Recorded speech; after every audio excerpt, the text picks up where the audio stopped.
So we'll be going through this MN38, this Mahatanha Sankhya Sutta. It gives a complete picture of Buddha Dhamma.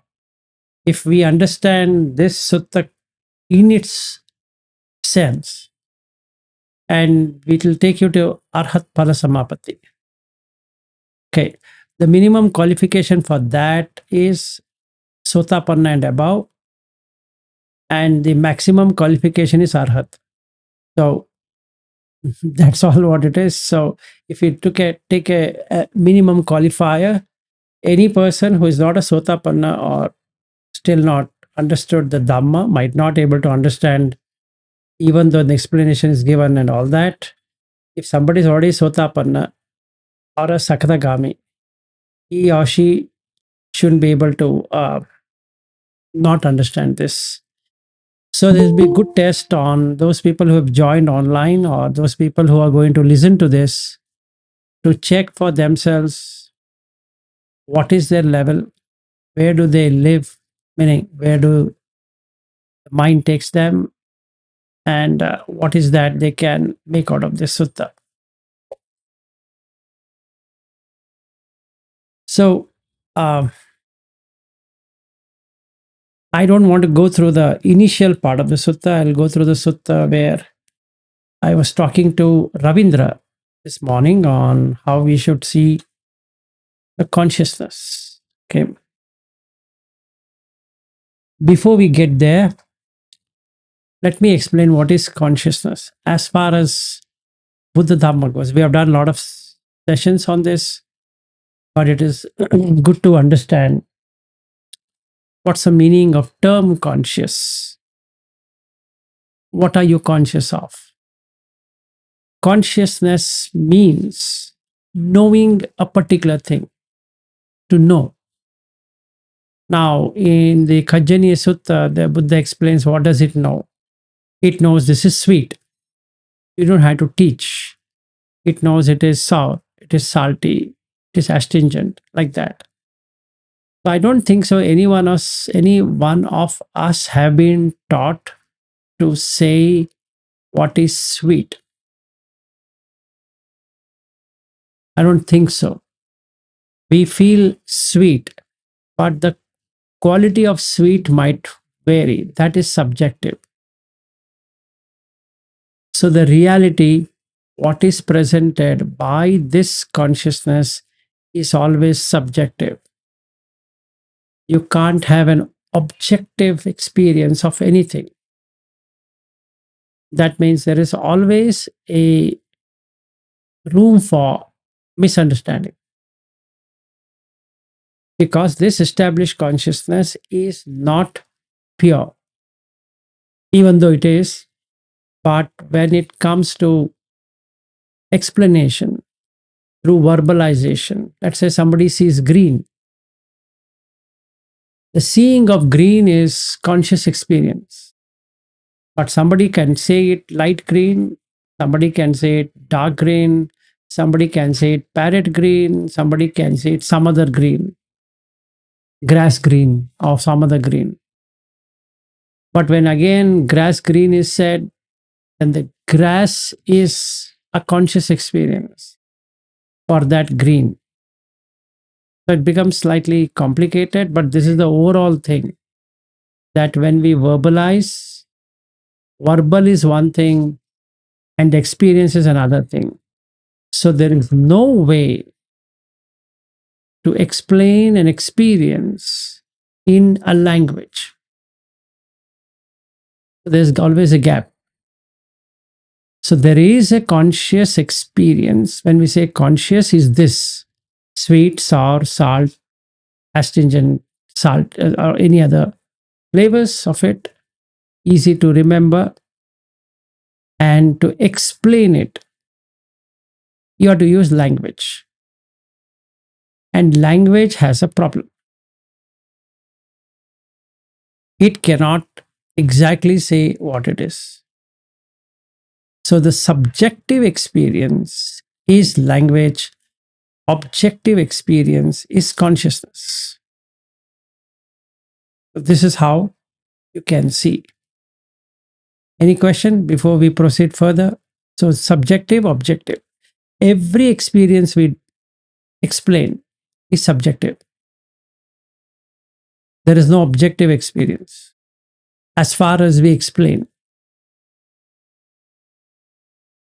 Okay. And when it comes to subjective reality, it depended on the condition.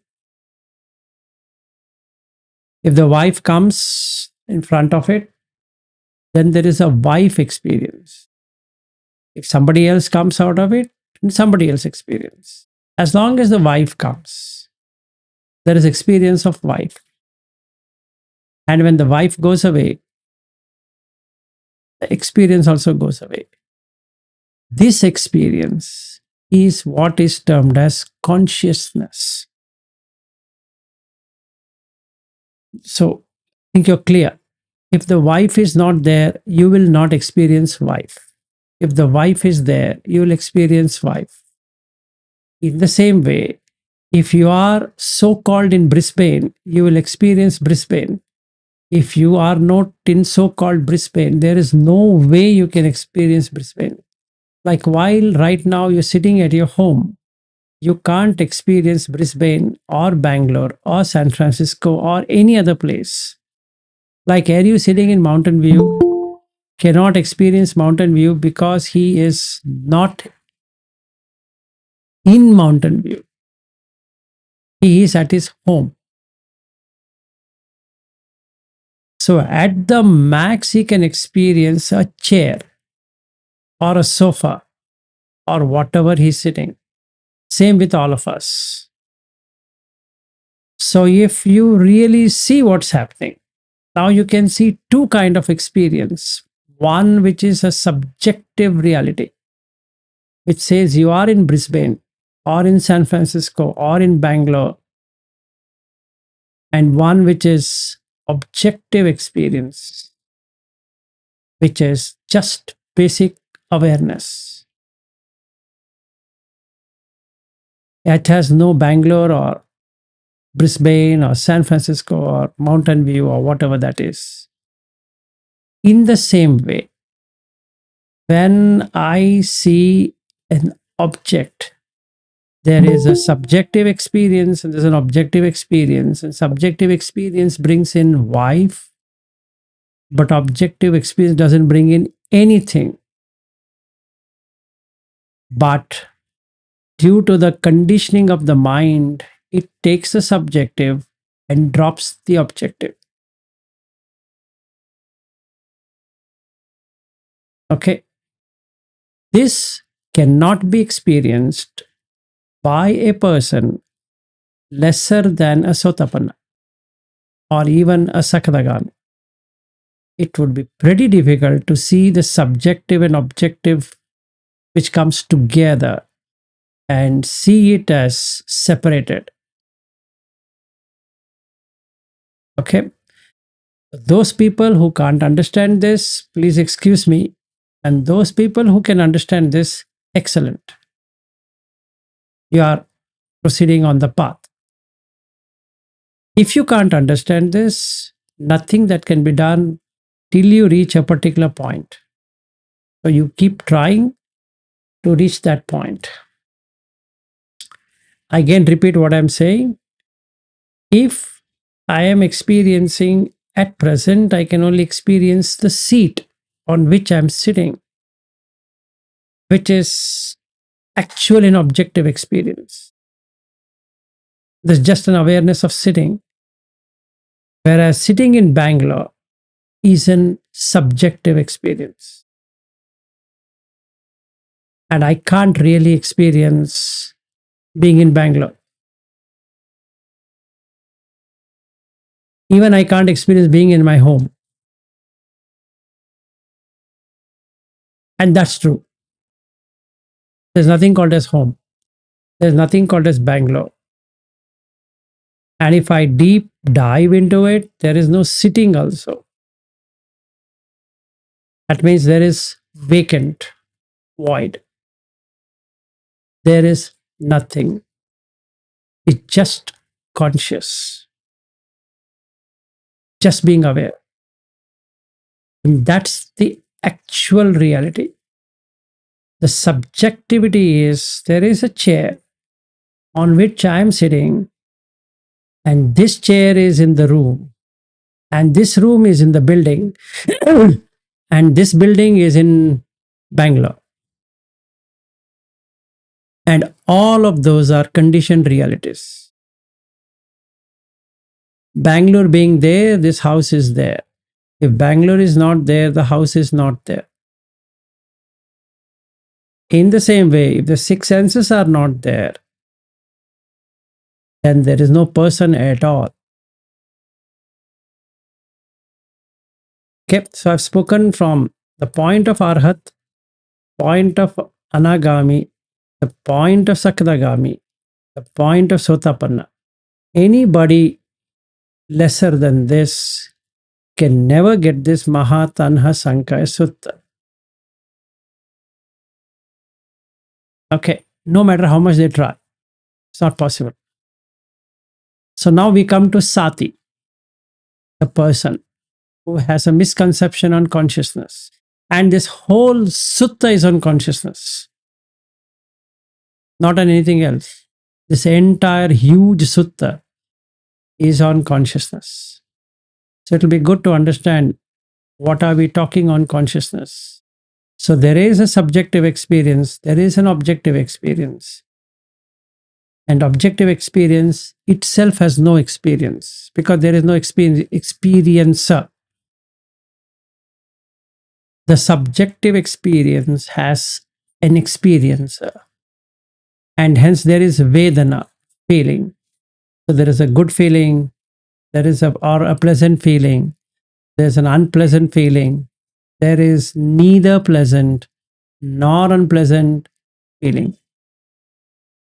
So the pleasant feeling gives rise to raga, the unpleasant feeling gives rise to dvesha, the neither pleasant nor non-pleasant feeling gives rise to moha. The three of them create craving. Craving for pleasant, craving to remove the unpleasant, and craving to know what this feeling is. Okay. Generally, any person below a sotapanna or even a sotapanna cannot have a discretionary mind to analyze this neither pleasant nor non-pleasant feeling. Is more fascinated by the pleasant and unpleasant. Okay.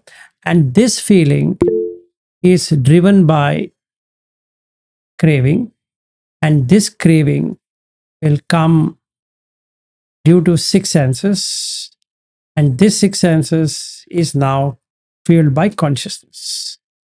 Yes, Ravindra. Uh, can we say that the general awareness, or general consciousness, when it get personalized, then only we can experience like that only. And when we are in jhana, we are experiencing that general consciousness. Is that No, no, no, no. There are the same salaitana, the ayatana, the six ayatanas only continue till the end.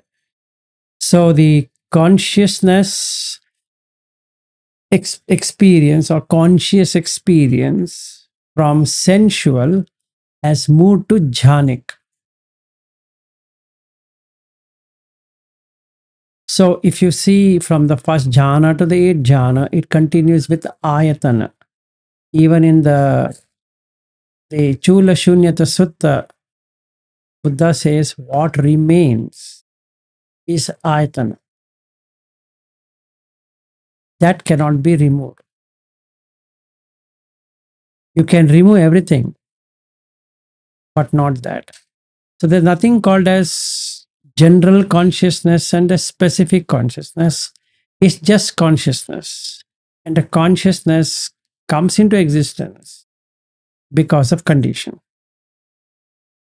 And the experience what we get is subjective as opposed to objective.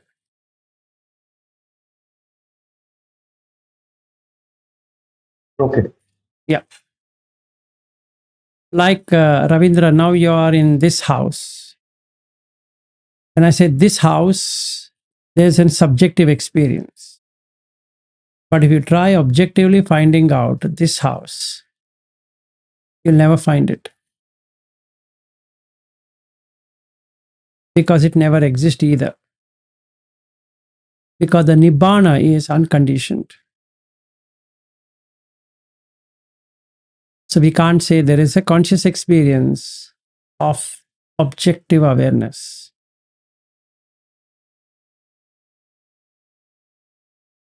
So, so if we were to move all, meaning remove all experiences at once in the six senses, you would get Nibbana, meaning you are sucked into Nibbana. If you are, meaning you comes and then it starts enjoying in the eyes, ears, nose, tongue, body, and mind, then it turns itself into a six sense based experience, which is subjective. As an example, I feel I feel hot and my wife feels cold. That's a subjective experience. We can't really make out what is the particular thing that is making me feel hot and what is this particular thing it is making her feel cold. And there's nothing particular about it. So there is only subjectivity. Now we can fight out of subjectivity. I would like to put a fan or an air conditioner or cooler, whereas my wife would like to wear a sweater. And in the same way, there's a subjective experience of wife, a subjective experience of husband, while no wife and husband ever exist objectively. Yes, sir. Quick question. In this case of feeling cold and hot, both the subjective and the objective could be different, right? Because one person can have more fat. So even objectively, there's less heat. No, sorry, more. no, not like that. There is a, whether it is fat or thin or whatever it is, just the awareness is objective. Anything you put on that becomes subjective. Like what he says, Vinyanam, Anidasanam, Anantam, Sabbato, Pabam. Then the problem starts. Yatta patavicha, apocha, tejocha, vayona gadati. Yatta digancha, rasancha, anuthula, shubha, ashubham. So now your fat and lean is in this. The consciousness already has categorized. So it becomes subjective reality. Now, subjectively, I can say I'm feeling hot. And the consciousness on the other side, which is my wife, she knows what is hot. So she would say, it's not that hot today. Why are you feeling so hot? I say, I'm feeling hot. Okay, put on the fan, just like in Bobby's home.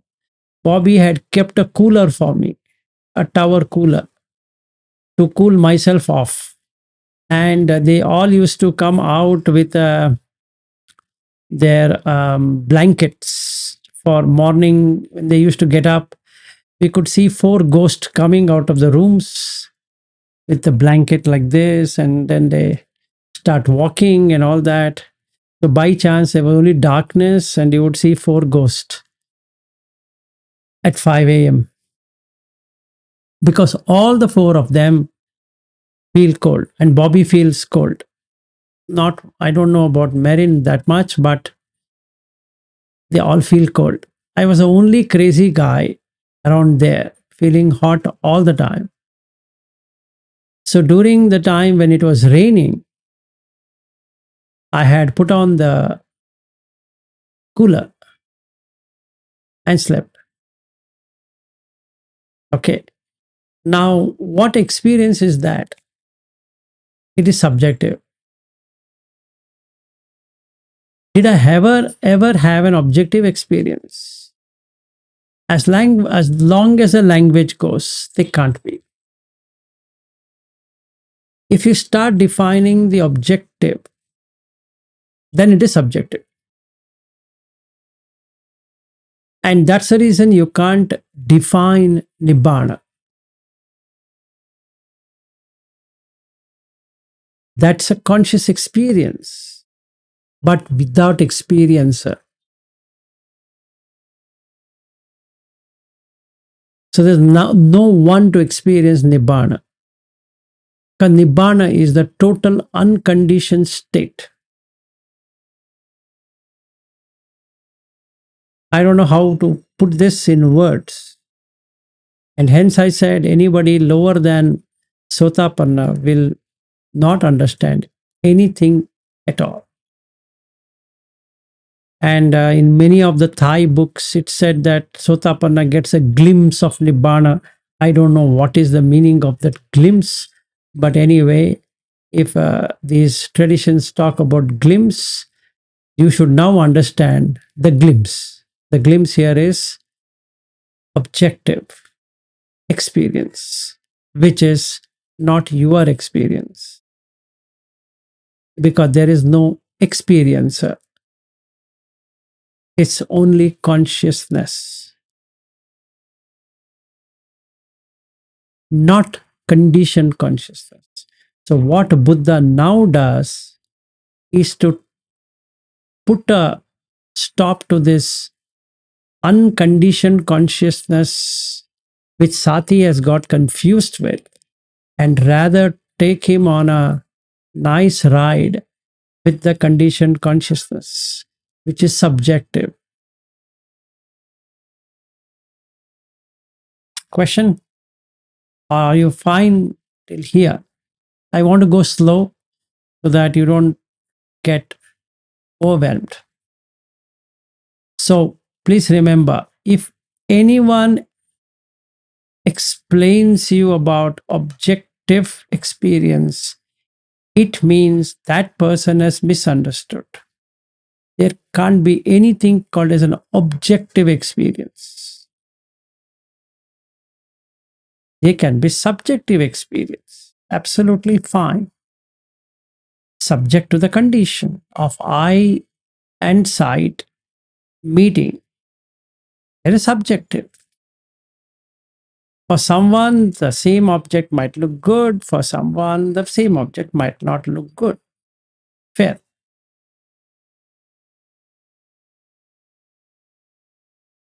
Fine. Let's take an example. There is a game, and the game is good. As far as I see, I am the developer of the game.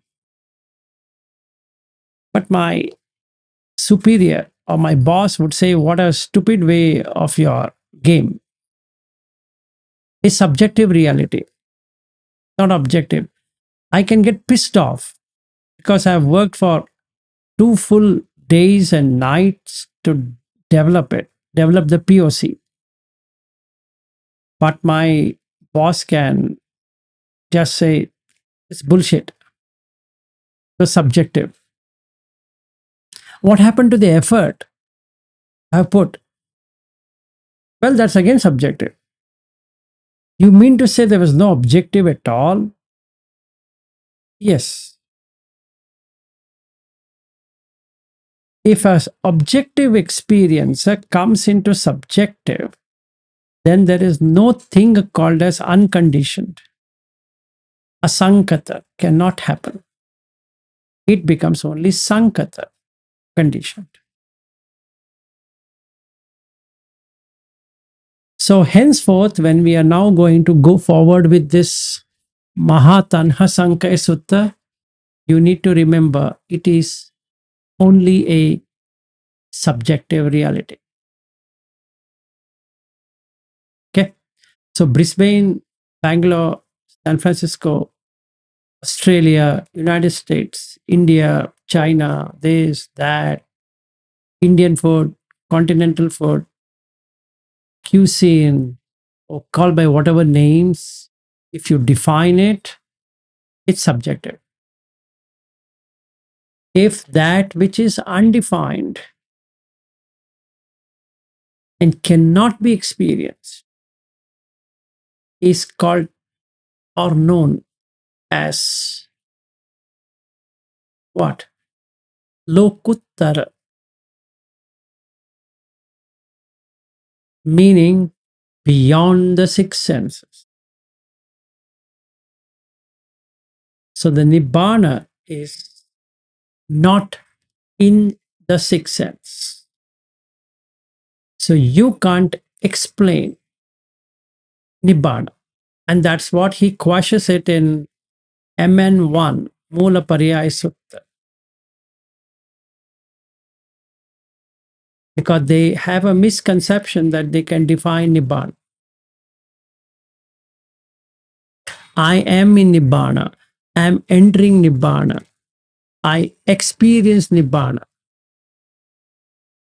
These are misunderstandings because they are subjective. It clearly shows he doesn't know what is Nibbana. And if you were to ask him, how was Nibbana? He says, peaceful. If we ask him, define peaceful, he's stuck. What will you explain? What is peaceful? There's no simile for peaceful. But there is an experience of peaceful. Yes. Explain me peaceful. Not possible. So you can use something just as a placeholder, but not truly explain what it is. So let's remove the objective experience because there is no experience. Now come to the subjective. The six consciousness are subjective. And what we'll be talking henceforth is the sixth consciousness. Clear? Good to go? Okay. So what he says in that sutta is like what I was saying yesterday. I get idli through the ear consciousness picks up the sound idli. If there were no idli in the first place, when it was heard, can the consciousness come to be? And the answer is no. So would that be a contact? No. Would that turn out to be a feeling? No. Would that turn out to be a perception? No. Would that turn out to be a preparation or a choice? No. Would there be a conscious experience of idli? No. Now, can I be in objective experience? Yes. Can I explain that experience? No. But the point, I can do this. If I do this, it becomes like what Bahia was told. Sute sute mattam. Why? Because there is no nimitta. If there is no nimitta, it becomes appanihita, no desire to know it. If there is no desire to know it, it becomes shunyata, empty. So the consciousness becomes empty of what it was holding, which becomes objective. So then the question comes, is there an experiencer in such a state? No. Is there anything to be experienced? No. So have you reached the highest? Yes. Can you explain me what is this highest? No. Should one experience by himself? Yes. Can somebody give Nibbana to someone? No. So the question is why? Is because consciousness has become unconditioned, which is anidasana, non illustrative, non established consciousness.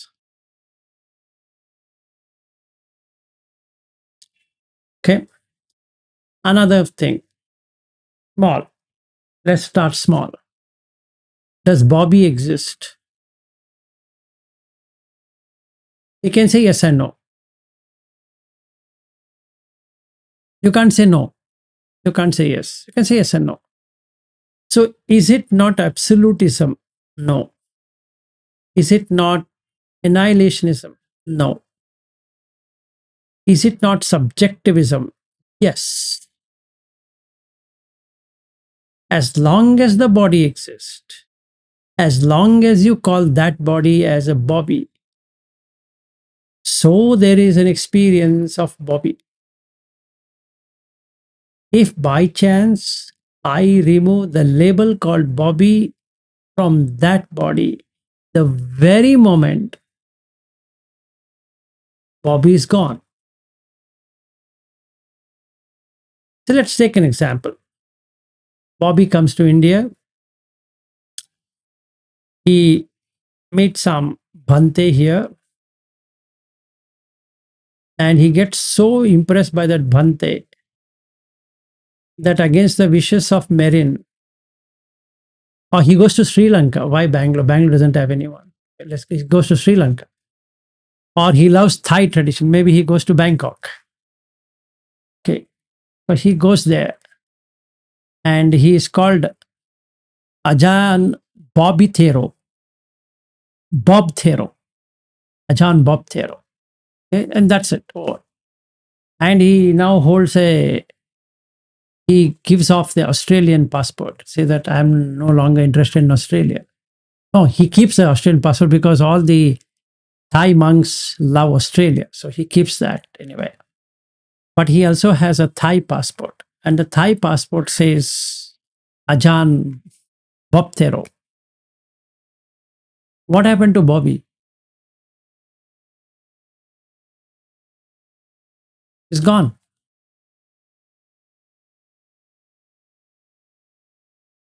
Why? You can say he got initiated. What do you mean? How can you initiate someone? Ah, yeah, we can initiate. Can you explain to me how it is initiated? And he would say, there's a ceremony and we sit and then they with chanting and they do something and they give me a name. 4, 5 names were given. And I thought I will go with this. It is a very strange name. I thought it's good for me. And my teacher said, have this name. So from that day onwards, yeah, variable initialization, correct. From that day onwards, Bobby starts funny experience of being Ajahn. It's amazing of consciousness that 5 minutes before it was Bobby. The moment he was said is Ajahn so and so. And this guy felt sky or God came from heaven and kissed his forehead and said, I am removing you out of this Christian name and now I say you are a Buddhist. And supposing Merin comes and meets Bobby. Now Bobby is a bhikkhu, samanera. So her consciousness now starts to say, Bhante. Bhante? How? How on earth it became Bhante? Just like we had one group, which Ari also was there. His name was Axel. Okay, he's from Norway. and he struggled and he went into Sri Lanka, got ordained, and he is now known as Jinakusala Thero. Now it becomes very difficult to call him Thero because he's Axel, and we know him as Axel. So then we have to call him. I asked him, should I call you Jina Kusala Thero? Or he said, Vilas, just call me Jina. I'm okay with that. Okay, I call you Jina, but I'm not experiencing Jina. I'm still experiencing Axel. Why? Because in my subjective experience, that body is still Axel. Whereas in the Axel body, meaning in Axel's experience, that consciousness has already deleted Axel. So that consciousness is now frustrated. It's having Vyapada, aversion for the name Axel, and he wants it to be called Jinakusalathero. But I keep on calling him, hi, hey Axel, how are you? He says, Vilas, I'm telling you, I am now an ordained bhikkhu or a samanera. You have to call me as Jinakusala Thero or Jina in short. So now I have to make up my overtones and say, hey Jina, how are you doing? And then he says, good. Same way, this Bobby became an Ajan. So now I have to call him like Ajan Sumedo, Ajan Jaisaro, like that, Ajan someone. And the fun part, Sri Lankans name themselves as Gunaratna, this Ratna, that Ratna. But in Thai tradition, they don't name it like that. So let's say our friend Bobby drops from Thai tradition, he disrobes and robes back in Sri Lanka. What happens? Anja. So then what happens? It happens so that his name now becomes Gunaratna Thero. There it was Ajan. Here it is Gunaratna Thero. Now what do? I call up Bobby. He says, Vilas, how many times I tell you I'm not Bobby? Okay, boss, I understand Ajan. No, I'm no longer Ajan. I'm now Gunaratna Thero. When did you move to Sri Lanka? You didn't know that?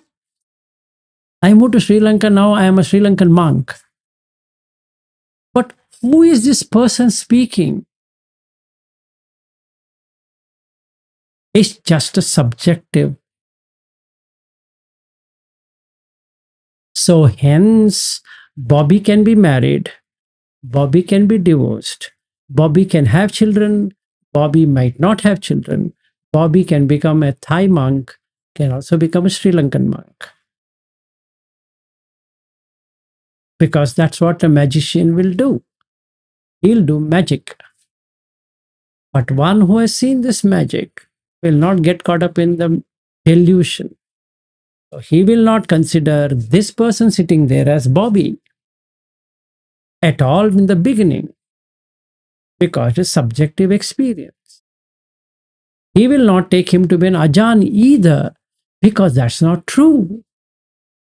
He will not take him to be a Gunaratna Thero because that is also not true. All the three are subjective experience, which is like the fuel and the fire. As long as I see Bobby, that means as long as there's an experience of Bobby in the mind, eyes are seeing Bobby, ears are hearing to Bobby, nose is smelling Bobby, body is touching Bobby. So when I shake his hand, I'm touching Bobby's hand. What if I were to touch Gunaratna Thero's hand? Can I touch the hand? He says, no, no, no, please, please don't touch. Bobby, what strange are these attitude you're having? I'm your friend. Vilasji, I don't think so you ever understand. You're not a bhikkhu. Sorry, we only do like this.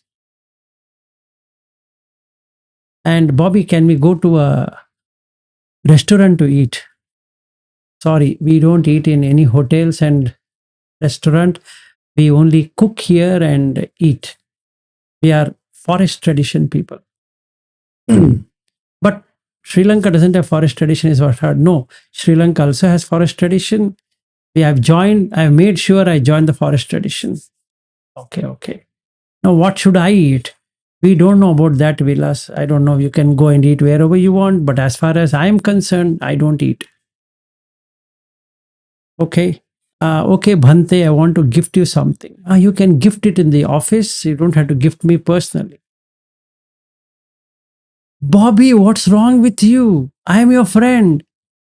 No, these days I don't have any friends, nor I want to make any friend, and I'm doing something else. So if you feel I'm still your friend, I can talk on Dhamma, but otherwise, leave me alone. So I don't know what to do next. And my heart is sunk, actually. Why? Because my subjective experience is not able to let go of Bobby. Why it happened? Because of craving. Now I sit on a rock, hard rock cafe, okay, and have a nice beer, thinking about what happened to Bobby, and it stuck to me. Bobby's changed person. So why I should also change? What is this change? Is again subjective. So Buddha never talks about objective consciousness at all, except for once where he says Vinyanam Anidasanam Anantam Sabbatopabam. He's very smart person. While everybody fights for the objective consciousness, here is one guy who just talks about subjective, which is the one which is seen all the time. So even if I see in the eyes of Sheniel that he has gone into a jhana, that's still a subjective stuff. But when he goes into the Nirodha Samapatti, can I see it? No. Can he see it? No. Because the seer and the seen are not there. What a fun part is that. That's how it is. So as long as Sheniel is in the 8 jhana and 7 and 6 and 5 and 4 and 3 and 2 and 1, I can see it. Because perception is there. I know he's here. But as far as he removes the perception and the feeling, the consciousness doesn't have this at all. Well, in that particular case, can ever Sheniel say, I entered into Nirodha Samapatti? No. Did I exit out of Nirodha Samapatti? No. That's what Visakha is told by Dhammadinna. You can't make it like that. Even Chitta says that. Chitta asked this question to a monk, and the monk says, you can't do this. And in the end, he asks, how do I get into this? He says, this question you should have asked me first, not in the last. But still, I will answer to you. You need vipassana, but not without samatha. You require both samatha and vipassana. Some people attempt this through vipassana. Not possible. Some people try to enter this through samatha. Not possible. You require both samatha and vipassana. Okay. So we might attempt to get 8 jhanas, but without vipassana, you can't get into the ninth. But with vipassana alone, you can't get into the ninth. In the same way, nibbana is only through samatha and vipassana. You can't get nibbana. You will not be pulled into nibbana without this. Because eyes, ear, nose, tongue, body, and mind will switch off, like the switch off of yesterday, through discernment or investigation, whatever you would like to call, or insight, as well as samatha. So, yesterday, my experience was both vipassana and samatha. So, I'm able to see how this whole thing is working. By 4 p.m., only samatha remained, no vipassana, so it went away.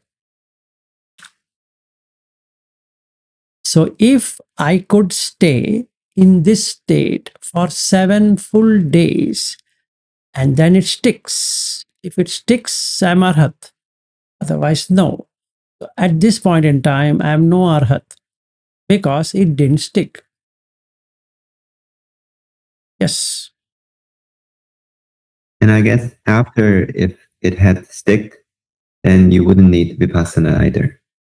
You don't require anything because now it is completed. The journey is done. So yesterday it worked, and this morning after I started talking to Ravindra, it started working. But before that, 4 p.m. till the morning, no, not at all. Did not work. So I had to see what are the hindrances and other things and then work it out. Anyway, that would be there. Plus the asavas are there. So we have to keep on washing them up. So just to conclude here, on day one of what I wanted to tell you is that two consciousness, objective, subjective, everything we do is no, Veena, you leave all of that. It's an assumption. Just leave it. First, you become an arhat, and you will can come to know whether you should stay in monastery or you don't have to stay in monastery and all that. First, get into that state. Okay. So there is subjective experience, there is objective experience. 99.9999997 is subjective. You hardly have an objective experience because there is no experiencer in objective. Okay, taking the cue of Bobby being a monk and being a householder is just a subjective experience. That's it. If he thinks he's married, he's married. If he thinks he's divorced, he's divorced. And immediately he will have a subjective experience of what is marriage. He will have an immediate experience of not being married. Supposing Bobby doesn't want to be married, he will fight for separation.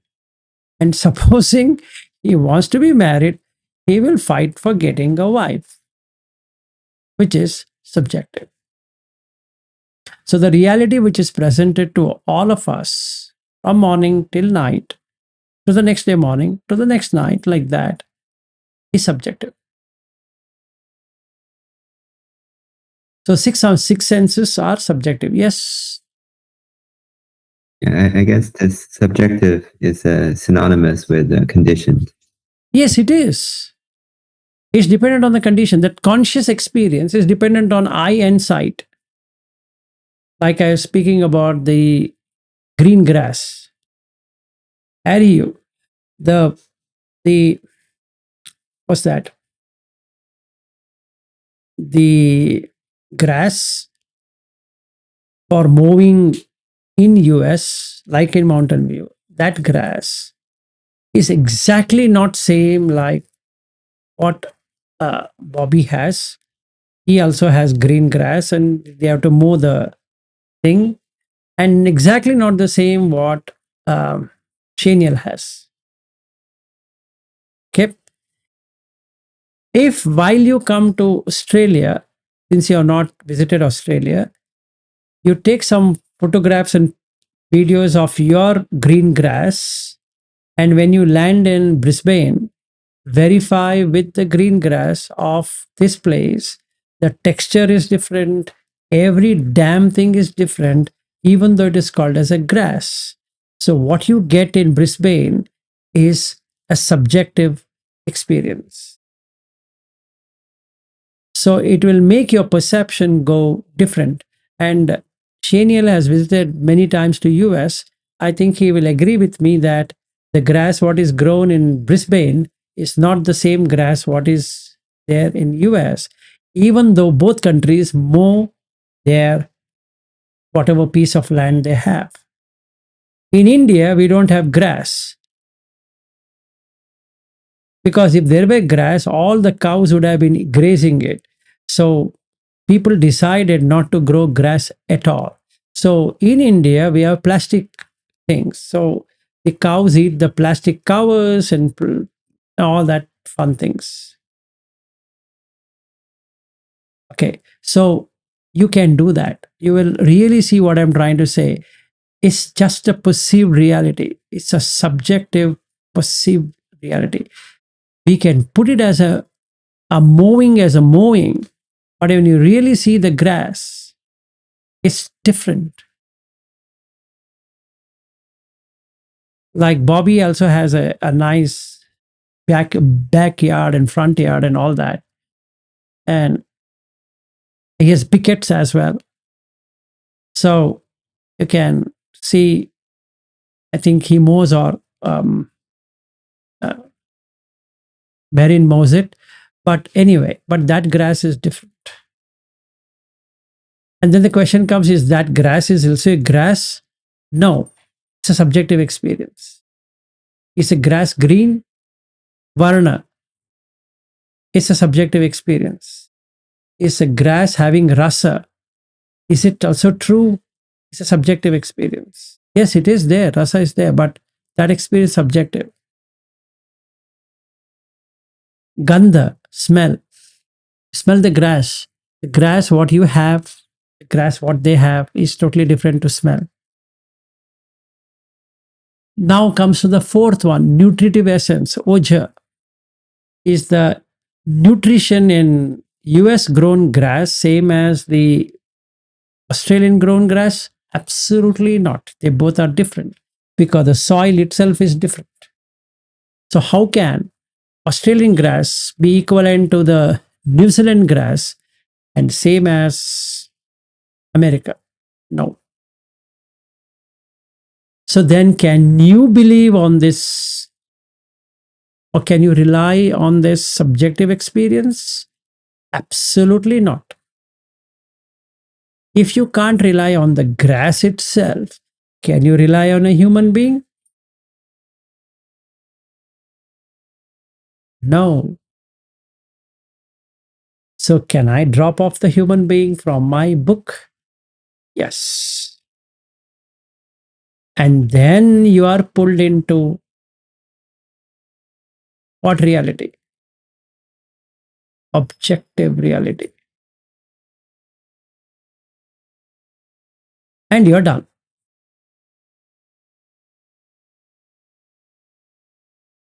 Meaning you have to drop all beings, human, animal, this, that. That means all perceptions ended. Sanya, Vedaita, Nirodha.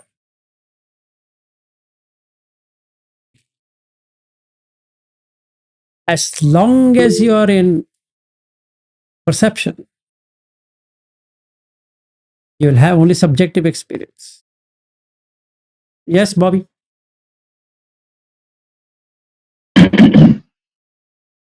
Vilashi, like in all the suttas, and now what you're saying is that Buddha says most of the time, 99% of the time, subjective experience. He says only vijnanam, aniddasanam. That is the only time he says about objective experience. So I think you also told many times that when you have this subjective experience of each senses, that time also you are in some kind of realization. So Yes, the the other objective is there. Objective is there, but it is so hidden that you'll always see the subjective. I initially itself I said that there is objective inside the sense, but then you will not see it. Like the example what I gave, or my experience what I shared yesterday. In the mind came idli. So I went to the hotel. That means I pulled the body to the hotel. And there in the hotel, I asked for idli. Idli is a normal generic word which is samuhika satya, which means conventional truth. So if I say idli, everybody understand because the same perception is used. Then he gives me idli, like the Madras Cafe thing, what I was saying. Then that idli, when I see it, that experience is already there. I, with consciousness, becomes I consciousness. Then it's hot. Oh, it's hot. So the the now the reality kicks in. What did I actually experience? Objectively, heat, no idli. But that gave me unpleasant feeling.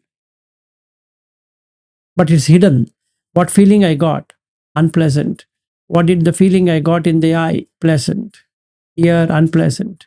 Put in the mouth, salty. Oh man, he's put so much of salt. So unpleasant.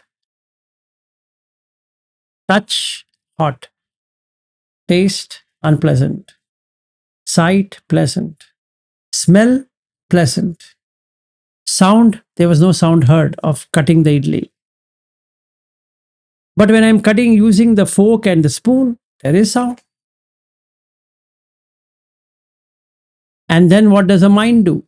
Add everything together as an experience. So, what is your aggregate of all experiences? Unpleasant. Okay. And I also gave example of Merin cooking the same idli and chutney and all that. Same. It's subjective. Yes, Aryu. But below that is objective. Yes. Go ahead, Aryu. Yeah. This morning when I was eating idli at the Madras Cafe, I tried to focus on the taste and remove the smell, and it become untasty. It become more sour and not tasty than usual. You So I will add back. never be able to enjoy it. You'll feel like puking. Yeah, then I add back the smell, and it's better. Yeah. You have to have all the six senses to enjoy idli. If you cut even one of them, that's the reason when COVID was there, people lost the sense of taste and smell. They couldn't enjoy it.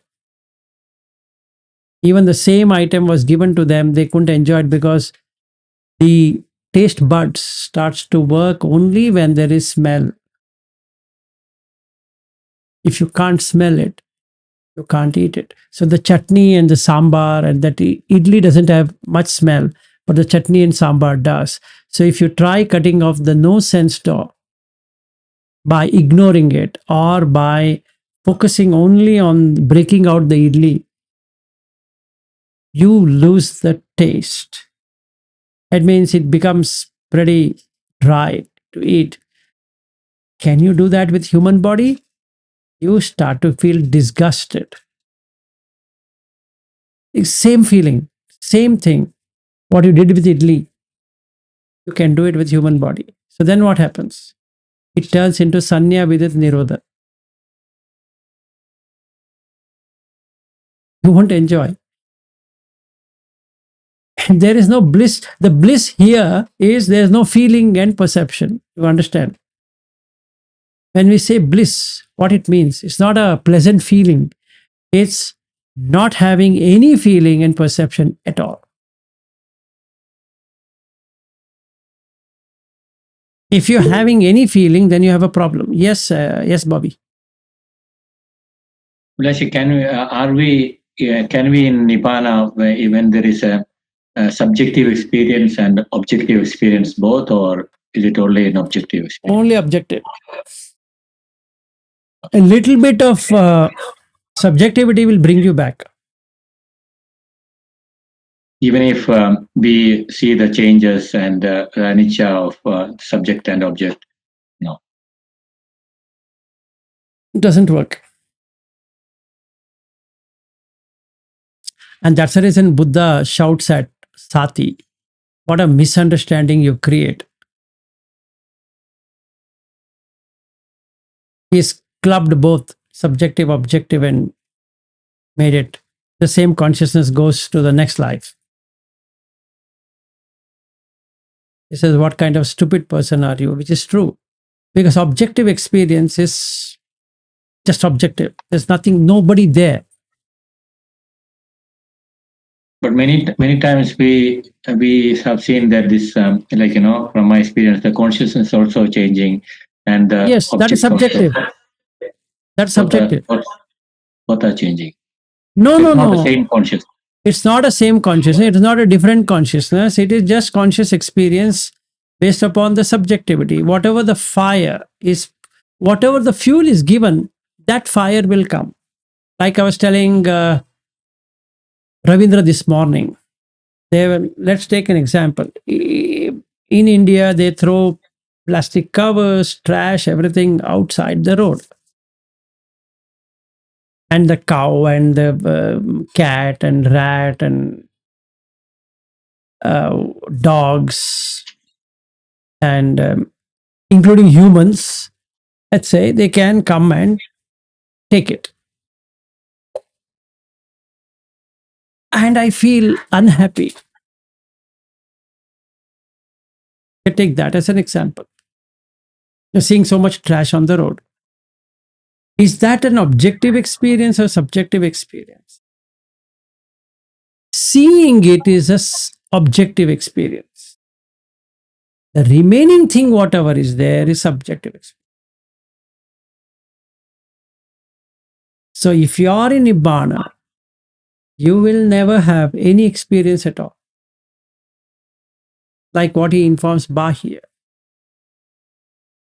Dhite dhite mattam, sute sute mattam, mute mute mattam, vinyate vinyate mattam.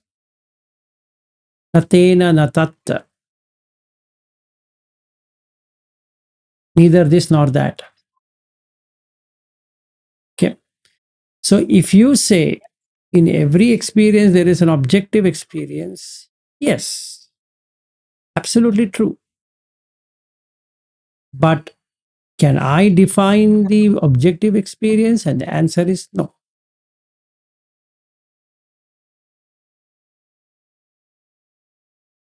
If I say I'm seeing, that's true. I can't say that I'm not seeing at all. There is a seeing. Irrespective of the seen, there is hearing, irrespective of the heard. There is smelling, irrespective of the smell. There is tasting, irrespective of the food. There is touching, irrespective of the body. There is mental cognition, irrespective of the Dhamma. If I can stay like that, that's Arhat. Like the experience what I had yesterday is absolutely like an Arhat. Seeing and seeing, hearing is hearing, tasting is tasting, touching is touching, smelling is smelling, which I never had in my life until yesterday. It's a completely a different experience without saying what that experience is. If I define that experience, it becomes a subjective experience. So if I see the trash down on the road and start reacting to it is a subjective experience. If I just see the seeing, there is no seer and anything to be seen. And that's objective. Because there is no experience, Bobby. There is nothing to experience. There should be someone to experience, and that someone is not there. So, who is there to experience it? Like this example, what I gave you on the idli, there is no one to experience it. That means the consciousness has departed from the senses. So, to say, what happens? The experienced and an experiencer is not there. So it becomes just a see. No, becomes just a seer. No seen.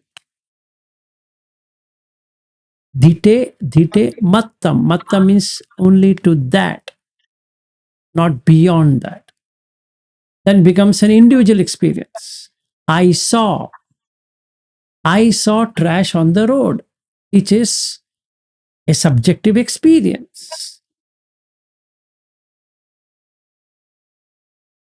So from a Srimantra to the Arahant, they all, when they experience Nibbana, it is like this, or Yes, it is different. It should be like this only without any subjective experience.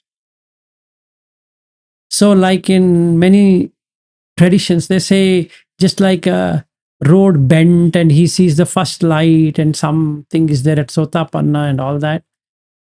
Like in Burmese tradition, they put a lot of these things, these kind of adjectives. What they actually mean by that is there is no subjective experience for a little moment. Like my experience of yesterday, 4:30 in the evening till morning till 4 o'clock in the evening. It's the longest ever experience I've ever had. It's close to 12 hours. But after that, it just evaporated. Because the vipassana went away? No, the samatha went away. So it's gone. Yes, Ariu. Yeah. So I guess I think Bobby you usually refer to this as well, that at the different stages, like Sotapanna, Sakadagami, like these stages where you would experience Nibbana at different length, maybe more so at a later stage attainments. But then you said it's the first ever experience for you in this way. So that means whatever people refer to as Nibbana during those glimpses are not the same thing. No, not like that. What I said is like this. The length of that experience makes it something different. I might have had this experience earlier, but couldn't really grasp it, if I could say. Now, what's the difference between yesterday and today? Is that having stayed in that, now I can see for myself the two kind of consciousness, subjective consciousness and objective consciousness for myself. It's unshaken, meaning now I know the reality, exact reality. Because yesterday, for those many number of hours, I was in that jite jite mattam, sute sute mattam, mute mute mattam, vinyate vinyate mattam. Even though I was talking with Ravindra and Supriya and all of these people, it was still in there. Only at 4 p.m., it vanished because the samatha by that time had gone. So, what did I learn from yesterday? Is that samatha should be there. Okay. Now, why did I lose samatha? because I got involved with people. Now, what will I do today, being the Upasatta day? Till 5:30 p.m. in the evening, I'm not going to go to that place at all.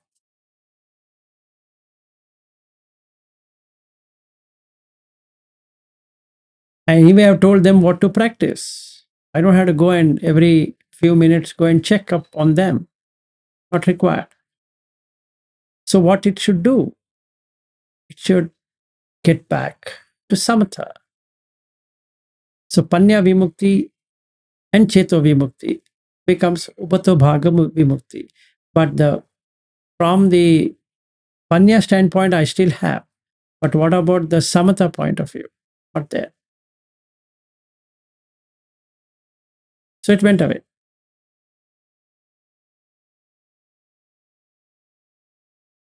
Like that. So now I'm really certain of what was that experience, what is the state of my mind now, and what I should do. I learned it. So the Nibiddhaya, Viragaya, Nirodhaya, all that happened. Excellent. Now I know how to discern it. Excellent, because you've seen it, you can do it again and again and again. But without samatha, it's pretty dry. You can't do it. So why don't I bring back samatha? Yes. Yeah, I guess usually people refer to samatha as having these jhana, but here samatha is at a different level. What you No, the mean? jhana is required, Aryu. I had to go to the fourth jhana, which I was not yesterday because we were talking many things and then it dipped. So when the equanimity is lost, vipassana stops working.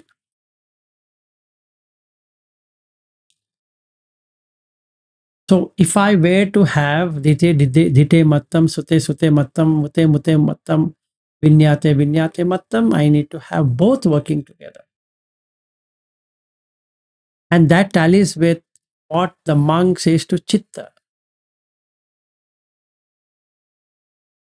If you go to Dutiya Kamabhu Sutta, in that he says, in the Chitta Vagga, you go there and you'll find that sutta, and then the last he says, he keeps on asking, after this what happens, after this what happens, after this what happens, and then at the end he says, you should have asked me this question first. But anyway, I'm telling you, it requires samatha and vipassana. And that one I learned it myself yesterday, that I require both.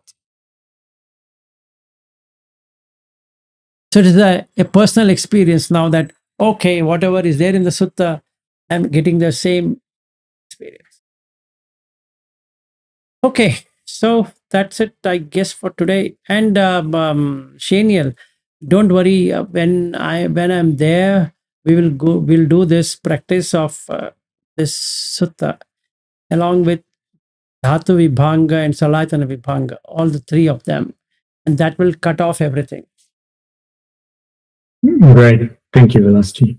Yep. So Salayatana Vibhanga is the six senses, and the Dhatu Vibhanga is the five dhatus plus consciousness. And this is a beautiful sutta to cut off all craving.